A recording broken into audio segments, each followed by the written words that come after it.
I'm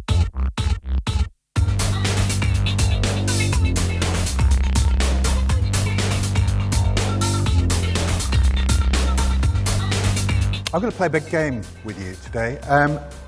There's going to be quite a few cultural references in the charts I've got up here. Actually, they're not really, they're just slides, they're pictures really. And there'll be a prize. I haven't decided what, if you can get them all.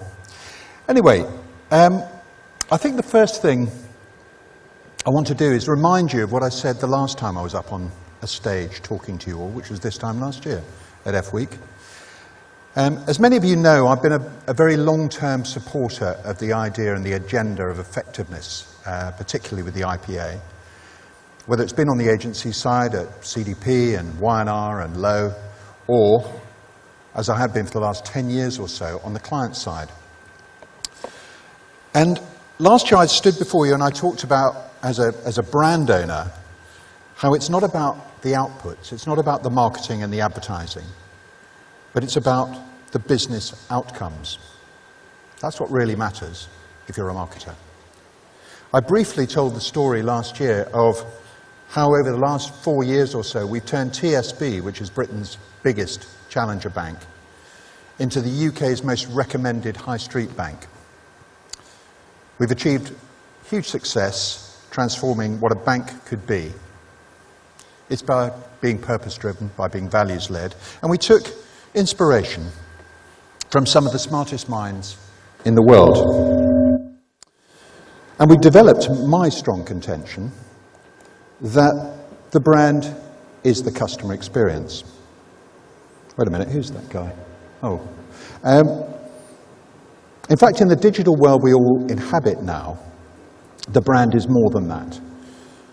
Yes, it's the customer experience, it's combined with the user experience, which leads to the overall human experience. And we're continuing to build on that, reinventing what it means to be a bank. We take further inspiration from smart challengers and disruptors in the digital world. Amazon, TripAdvisor, all the usual suspects. We're busy transforming TSB and creating an agile digital business that happens to be a bank. Now, today, I've been asked to talk to you about marketing effectiveness in the digital era. And if we unpack that, I think there are three major themes here. First of all, effectiveness. So whilst efficiency is just the table stakes for any professional marketer, effectiveness across the whole spectrum of audiences and channels is, of course, extremely important. But I'd argue it's not sufficient. What we need to think about is future performance across the whole business. I think that requires a change of mindset, a mindset change from marketing effectiveness to business performance. And talking of marketing, what role does marketing play? What role does the brand play? If finance measures the past performance of any business, it's brand that represents the future performance. Building something that's positive, sustainable, lasting. And marketing is an activity, a skill, if you will, that can drive specific measurable outcomes. Performance, if you will. It accelerates growth. It's not an output department, but it's suffering a trust deficit right now. More of which later. And why is it suffering that trust deficit? Well, it's as digital tech and practices have taken hold in the digital era. Talking of which, AI and the Internet of Things, according to Stephen Fry last week, for those of you at the Festival of Marketing, is the greatest change to humanity since the agricultural and industrial revolutions. That's a big claim. He said, it's the potential to result in human society 3.0. Never one to be shy, Stephen. Well, I think we can embrace that. I think we can embrace it by always thinking people first, not platform, not technology first. And if the brand is all about the customer experience, the user experience, and indeed the whole human experience, then digital isn't a department.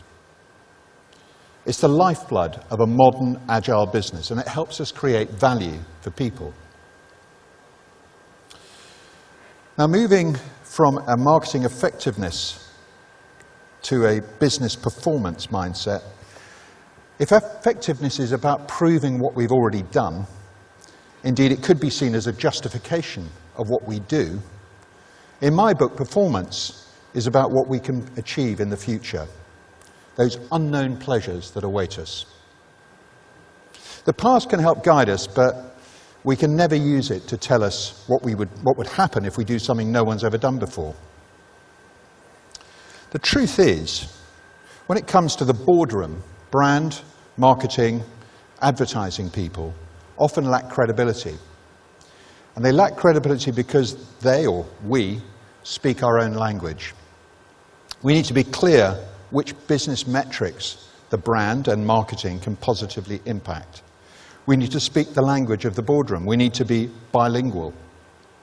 Otherwise, our often brilliant insights and ideas are simply lost in translation. That said, creativity and ideas are still our stock in trade. And we must continually experiment, we must test and learn. In the so-called digital era, the danger is that we chase short-term cost per sale. But we still need to think about the long term as well as the short. We don't want to shoot up like a rocket and then get lost in space, cyber or otherwise. All the time, we need to remain bold, original, creative. We need to keep challenging. And at the same time, we always need to be clear about outcomes, how they'll be measured, know when to accelerate, and where to fail fast. Because that's the key to radical and responsible growth in a sustainable long-term future. And remember, mistakes equals learning. So we need to create a culture that accepts that. I think it's important, actually, to think like a startup, even if you aren't one. I called TSB the world's biggest startup when we started up 4 years ago. We were born fully formed, unusually. We had nearly 5 million customers. We had 600-odd branches, and we had full digital capability. But the team we have is an agile, multidisciplinary team. We have CEO, CMO, CIO, COO, CFO, UFO, each with a different but complementary skill set. We drive the business together, and we're guided by a differentiated and purposeful brand. And just like Amazon's Jeff Bezos, it's always day one. For TSB, that business is an agile digital company that just happens to be a bank.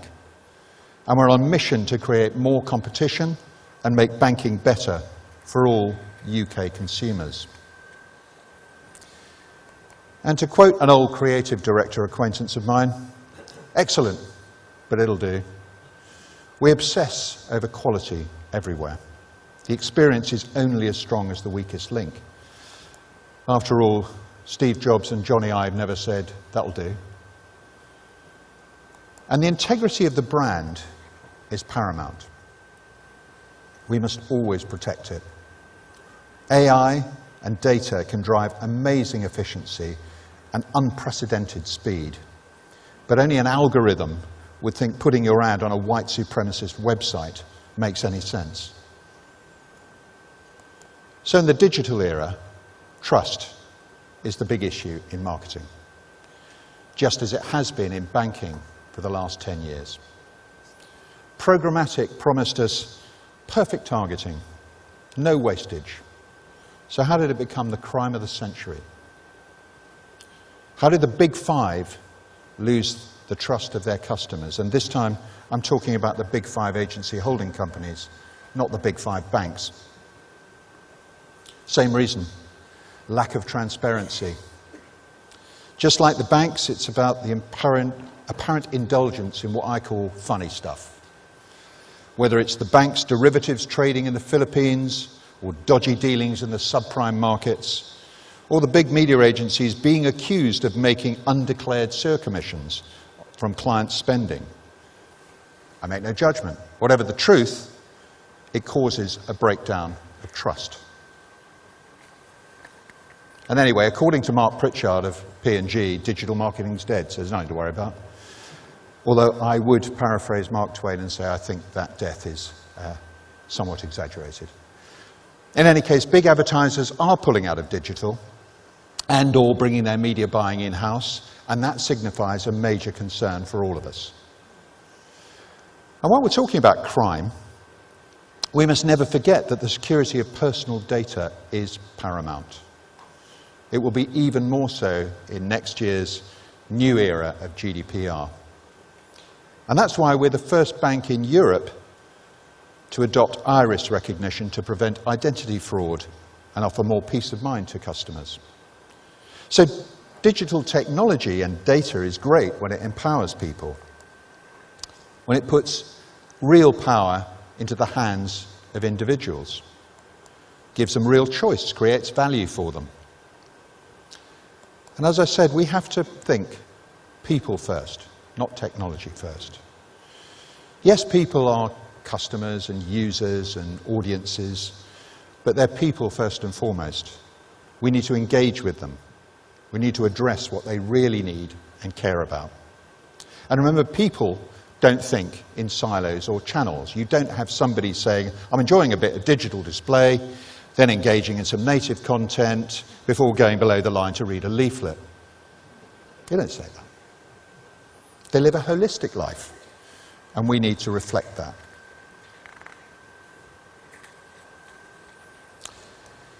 We need to stay relevant. We need to stay resonant and real. Our social media and our content should reflect real engagement, not volume numbers. That's what we focus at TSB. In fact, we've had the highest growth and engagement of our whole competitive set in that space. We have to think long. Think about the lifetime value of a brand that's always evolving. But we never forget the primacy of the idea. That's still always true. But that means a brand's entire human experience, not just the advertising. And it has to be driven by purpose and be original. We need to build something your customers, your users, your staff will value. Then value for the company and its shareholders will surely follow. Ask, where does it rank on people's give-a-shitometer? And how can we create value? Don't do something just for the sake of it. And remember, we need to do more than just give the people what they say they want. Everyone remembers Henry Ford's faster horses. I guess today's equivalent would be cheaper CDs. Sometimes people don't know what they want. They might need to be encouraged to care or believe in something before they adopt it. And we must make sure our stakeholders and our shareholders understand the multiplier effect of what I call the boom loop model, driving advocacy. And then think how we'll profit as a result of creating that value for those customers. So I hope I've given you some food for thought, or maybe even a rush of blood to the head, as you go back to the day job after this week. In summary, now that we're looking for marketing effectiveness in the digital era, I'd ask you to think about 3 questions. The first is, how can you develop a test and learn performance program to complement an effectiveness one? One that enables exploration, a future-facing mindset with tangible business outcomes. Secondly, how can the brand and marketing across the entire differentiated human experience become an activity that guides and accelerates business performance and growth? And can you help build a culture that facilitates that? And finally, how can we use every tool we have, digital and, whisper it, analog, to create greater value for our customers and our users, not just for ourselves and our shareholders? Thank you very much.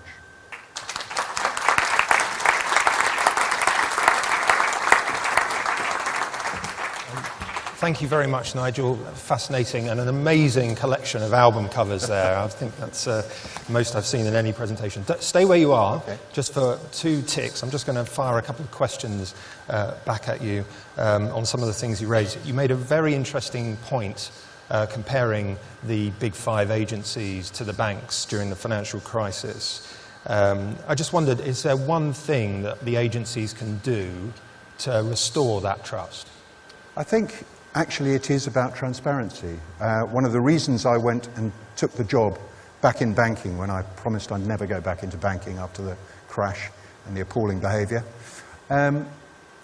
and the reason I went back is because we could live by a set of values. We could create a brand that was built on values. And one of those values is transparency. And it's about being honest with people, being straightforward, not hiding things. And unfortunately, I think, rightly or wrongly, the big agency groups are being accused of hiding things. And I'm not making that particular accusation in case of a legal lawsuit. But I am recognizing that that is breaking down the trust that we have in our media agencies. Not necessarily mine, but right across the board. Has it made you think twice about where you place your company's money? We had there was a bit of an excitement, if you remember, earlier on this year. I'm sure you do remember. We caught it early, which was when we found out that algorithms were placing digital advertising in inappropriate places. So I called in our agencies and I said, okay, so how do you control that? How do you ensure that that's not happening? And to be fair, they gave me actually a very serious list of checks and balances that they would adopt in order to also, and I was satisfied by that. I work in a business that's about risk, so I understand risk and I understand taking, if you like, measures to ensure that that stays. And they did a good job on that, but some people didn't. I won't name names, but clearly there were others, advertisers, who suffered as a result of that. And it wasn't because the people took the initiative to make it happen. No, they just weren't watching. And they were looking for the dollar. They weren't looking for the interests of their clients. I'm sure that's a theme which we will come back to a few more times today. But for now, Nigel, thank you very much indeed.